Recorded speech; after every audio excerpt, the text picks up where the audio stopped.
Hey guys, Pete over here, Craigslist Hunter. Good to be back. Everybody's been asking what's going on. How come no more videos, Pete? What happened? Nothing happened. Took some vacation. Took couple weeks off. Went up all the way to Hawaii. Met up with some friends.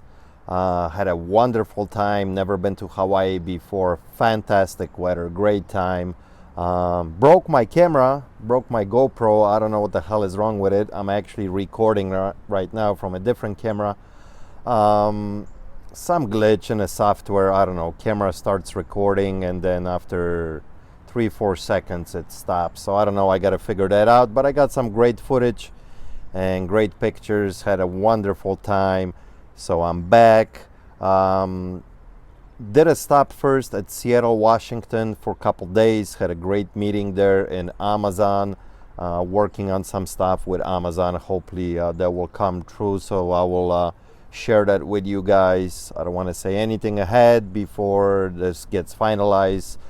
Funny though, they wouldn't let me film in Amazon at all. I just got a very small clip that they told me, hey, here you can film. That's the only place you can film. So here's a little footage, few seconds of it. So just made it to Amazon headquarters here in Seattle. Pretty cool.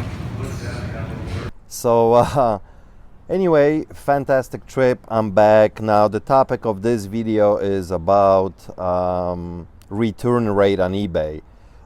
So that's going to be a main topic. I'm going to show you guys a snapshot. What's my return on eBay for the last like 3 months, and that's my average. So we'll get into that a little bit later on. But first, few questions that you guys have for me. I haven't done a Q&A for quite some time, so there's few questions that you guys want to know. So let's get into those. By the way, like my glasses, my new glasses. Yeah, when I'm outside, they get darker. I like that. Anyway, a few questions that you guys have. One of the recent questions was, all of you are asking how come I don't put out more shop videos. Well, simple answer to that is that it's not easy to get enough decent material that I can share it with you guys. A lot of times I will record a ton of stuff and people don't want to share it publicly, so I can't use those clips. So it takes time to accumulate enough interesting stuff before I can put it out. I love them as much as you guys do. I love shooting them. I love editing them. Just takes time, but I'm trying to do one at least once a week, maybe once every 2 weeks. Those I usually put out on Sundays. Now, also a lot of questions, what happened to the 260 series? Are you done with it? No, I'm not done with it. There'll be a lot more of it. It's just I went on vacation, so the series kind of stopped. But it's gonna pick up right again, and then we're gonna get into that. Another big one that comes in all the time is the question, what kind of apps do I use when I go out sourcing for stuff? Really, there's only 2 apps that I use. I use an eBay app, which, if you are in reselling, everybody should have. Very simple to use. You just got to go in there into settings and change that you're looking at the completed listings. Not active listings, but completed listings. I use that all the time. It works great. You can do a ton of research. The second app that I use a lot is a Profit Bandit, mainly for Amazon. When you use Profit Bandit, it's not free. You do have to pay monthly subscription to it, which is, I believe, like $10. And you do have to have Amazon active account that you can link those two together. Otherwise, the Profit Bandit will not work by itself. So you have to have a selling account on Amazon. And Profit Bandit is pretty good. Sometimes it's not super accurate, but most of the time it is. You can see the rank on it. You can see how many sellers you have. If you're selling FBA, you can see the final amount that you're gonna actually put it in your pocket. It calculates all the shipping, all the FBA charges and fees and stuff like that. So that's what I use when I go out there sourcing out on the road, and that's really what I need. Lots of you also ask me what kind of camera and software I use for the recording. 90% of the time I use my GoPro for shooting videos.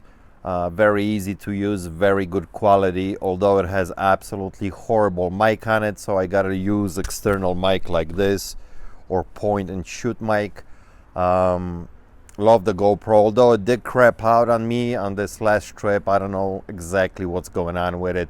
Maybe it's time to upgrade to a new one. I have two GoPros. I have a Hero 3 and a Hero 3 Plus. Not much difference between those two. Maybe it's time to upgrade to Hero 4.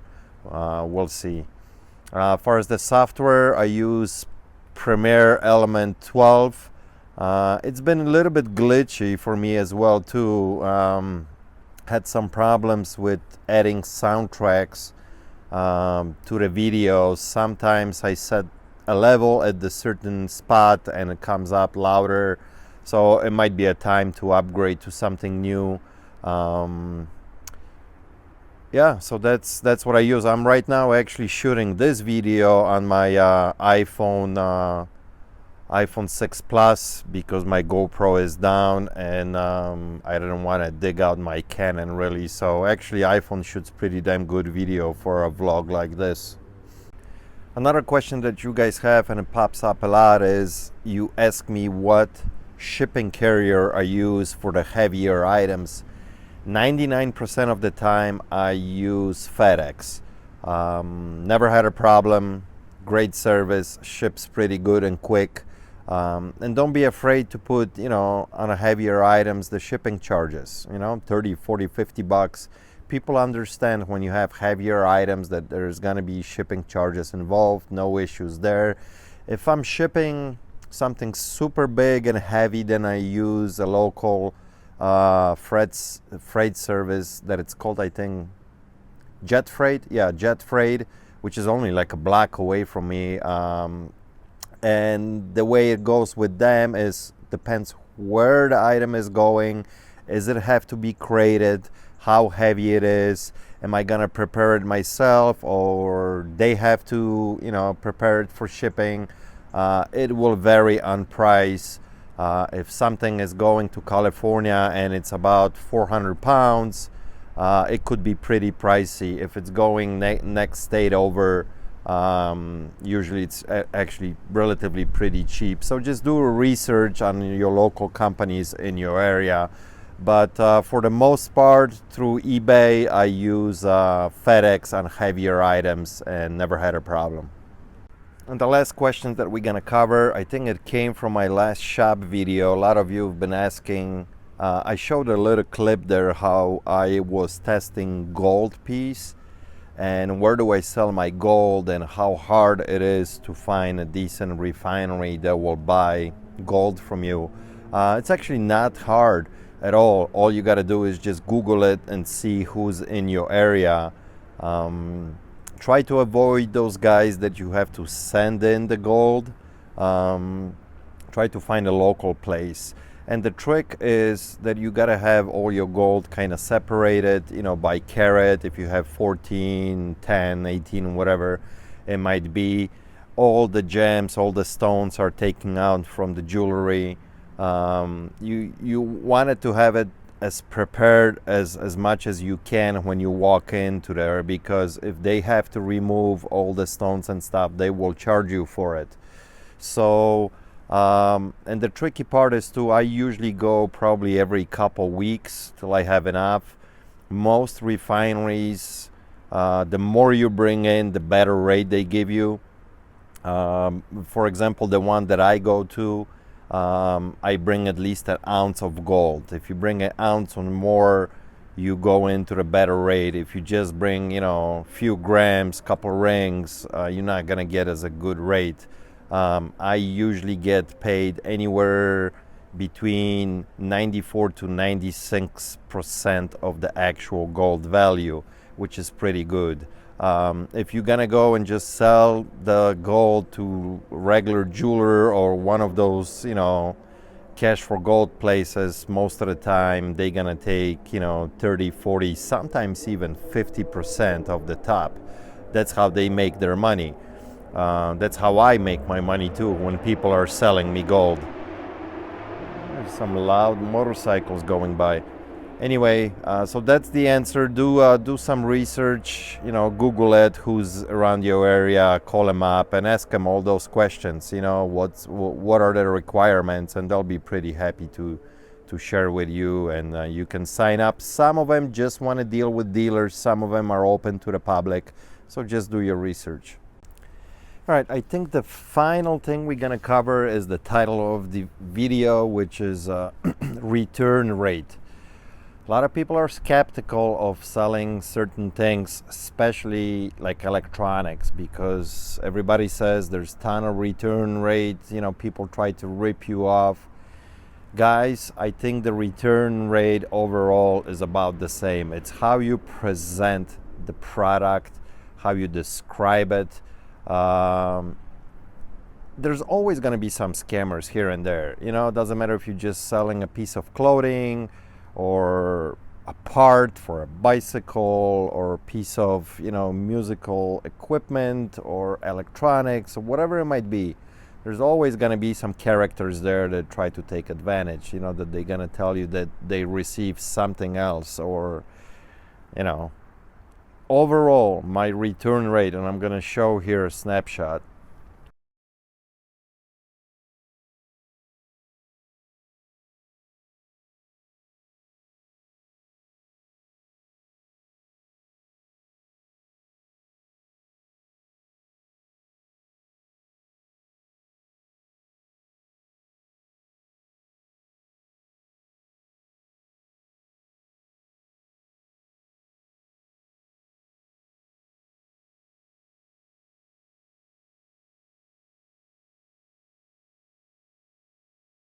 If I'm selling roughly about 200 items a month, what's 2%? It's really, really nothing when you think about it. 4 or 5 items return, no big deal, part of the business. Just when you're presenting your item, you're not gonna have as many returns. Yeah, here and there, somebody, it hurts when, especially higher ticket item, something sells for $500 and all of a sudden you have a return and you got to take it back. It is what it is. That's part of the business. You're never gonna get away from it. But if you present your item and describe and do as many good quality pictures, you can cut down on a return rate big time. I can't say enough about writing the explanation about the item, especially if it's an electronic item, telling everybody that this works, that was fully tested. And if you're not sure about the item, sell it as not tested. But then you're probably risking some of the returns when you're selling items as not tested. Especially when eBay right now will make you accept all the returns.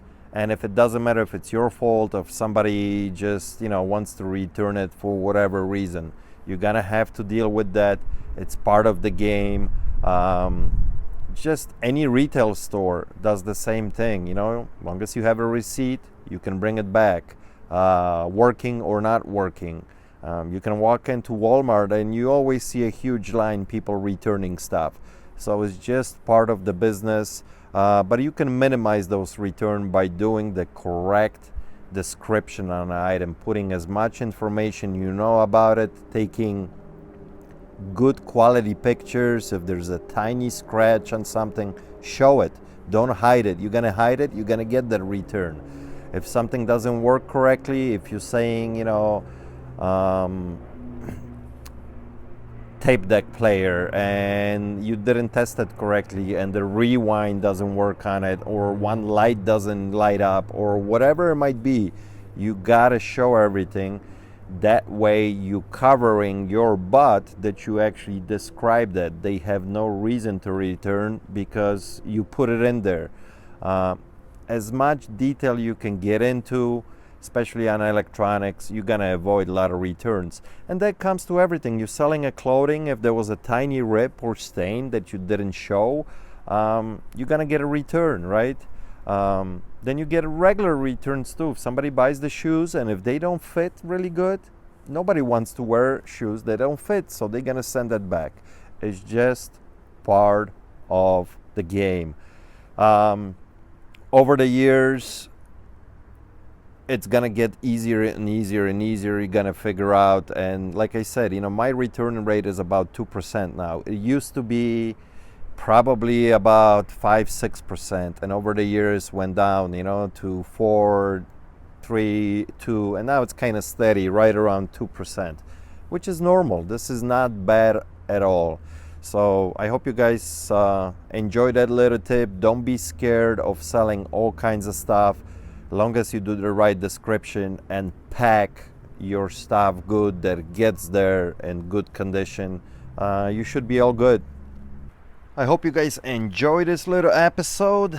It's good to be back. I'm excited to be back, going into work tomorrow to the shop. Actually kind of anxious to get back into it again.